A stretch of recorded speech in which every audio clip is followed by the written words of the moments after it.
Infinity Warriors, by Eleets. Chapter 1. Into the Black Hole. What a beautiful day, Kizu thought as a monster impaled him in one of his guts. Kizu had never really taken the time to appreciate the beauty of the planets he protected. The rising sun made the sky glow orange, and it glistened off the purple water. All he could think was that this might be his last sunrise, and he might as well savor it. The monster in front of him, on the other hand, was anything but beautiful. This type of monster was unlike anything Kizu had ever seen before. Its scales were gray, and it had 4 arms, 3 of which held swords. Its mouth encompassed most of its face, and it had a big, grotesque smile. Seeing the monster's smile made Kizu want to take the smile off its face. The monster tried to impale Kizu with another sword in one of its hands. He parried the monster's sword with his right-hand sword, then used his left-hand sword for one devastating swing. The monster's head fell right off with no smile. There was no time for relief. Kizu looked at the sword that had cut through his green armor and pulled it out.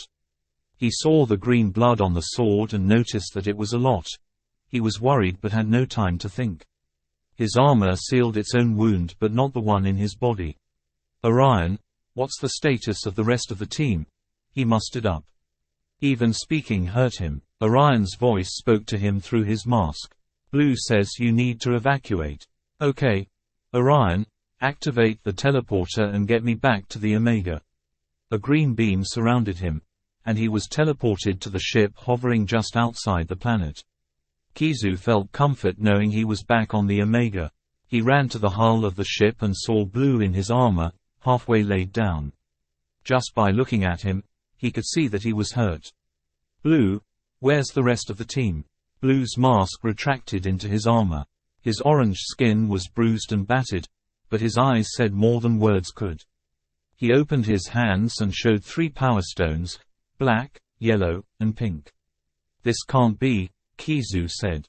"I failed you," Desm said with guilt in his voice.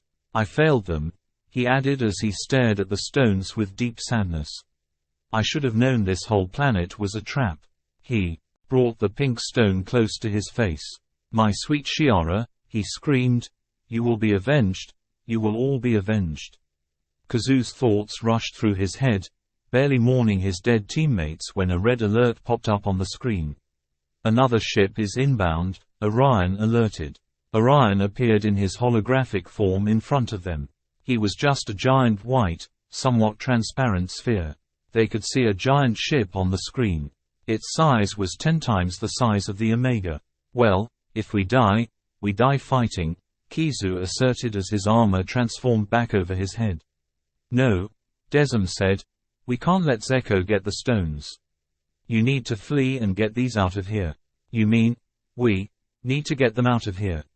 "No," Desm said. He powered down his suit, revealing multiple dagger stabs that had injured him. "You need a healing tank." "No point. The injuries are fatal. Even a healing tank can't fix this." "I'm as good as dead," he said as his armor evaporated around him. Desm handed Kizu the blue, yellow, pink, and black power stones. "These are my last orders as the Blue Warrior. You must live, you must find new warriors, and you must get revenge." "Yes, sir," Kizu asserted tearfully. Desm stared at him with a gaze that could burn through the hull. Kizu crossed his arms and made his hands into 2 circular shapes, the Infinity Warrior's salute. Desm gave the salute back. Desim's eyes slowly started to fade away into the cool calmness of death. Kizu's eyes were lit up with only one thought. Then, boom, the entire ship shook. Kizu ran to the command post and put the ship into turbo speed. He tried to use erratic maneuvers to dodge the blasts from the ship behind, but the giant ship was surprisingly fast, and every other blast was hitting the shields. "Orion, how much damage do we have?" "A lot. It's only a matter of time until the entire ship is destroyed. The shields are only at 50%. Then give me an escape plan. There is a black hole on the other side of the moon." "A black hole? That's not an escape plan. That's suicide. We don't know where we will end up. We could get transported into a sun." "Yes, That is a possibility, but there is also a possibility we get transported to a planet with existing high intelligent life or in the Galactic Coalition. It will also be impossible for Zeko to track us. Just because he goes through the black hole with us doesn't mean he'll end up at the same place as us. So be it. Kizu turned the ship 90 degrees and headed straight for the black hole. Zeko's ship continued sending barrages as the shields kept deteriorating. The numbers on the ship's shield display dropped from 30 to 20, then 20 to 10, and finally from 10 to 0. Just as it hit 0, the next blasts missed the ship. The gravitational pull from the black hole made the blasts move randomly. But now the Omega was in the black hole's gravitational pull as well, but Zeko's ship stopped moving forward. Kizu looked at the display and had a huge smile on his face.